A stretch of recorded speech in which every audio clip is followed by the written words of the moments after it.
Parehong nagkaiyakan ang bride at groom na sina Angelica Panganiban at Greg Homan habang papalapit sa altar itong si Angelica.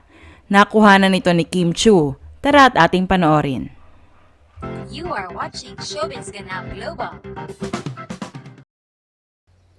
Sino ba namang hindi maiiyak sa kasalang ito?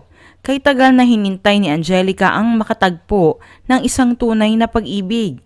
Sa dami ng pinagdaanan ni Angelica, hindi ito sumuko na makahanap ng Mr. Right at ayun na nga si Greg Homan.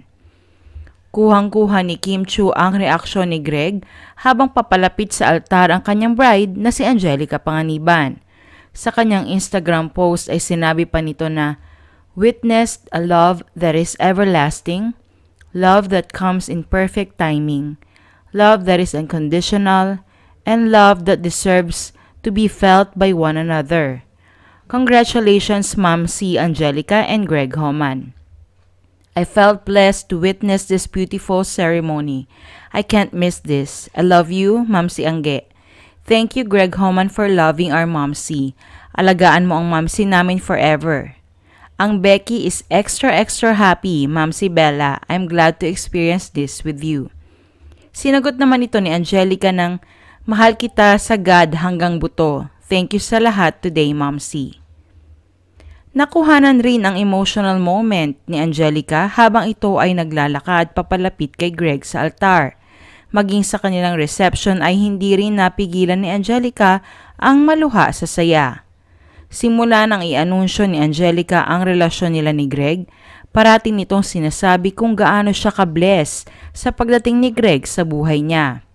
Talagang naramdaman daw niya kay Greg ang totoong meaning ng salitang love and peace dahil napaka-at peace raw ng puso nito sa piling ni Greg. Samantala, hindi talaga matatawaran ang pagkakaibigan nila Kim, Bella at Angelica. Sa kanilang industriya, madalang makatagpo ng mga totoong tao na magiging tunay mong kaibigan. Kaya naman kahanga-hanga ang pagkakaibigan ng tatlo. Ang kasal pala ni Angelica ang dahilan ng paglipad agad-agad ni Kim Chiu matapos ang kanyang Christmas vacation with the family sa Balisin. Agad itong lumipad sa California kung saan nag-trending pa nga dahil sa post nito na bumibili pa raw ito ng gatas ni Bean kaya hindi pa agad nakarating sa Amerika. Muli, congratulations Angelica Panganiban Homan at Greg Homan.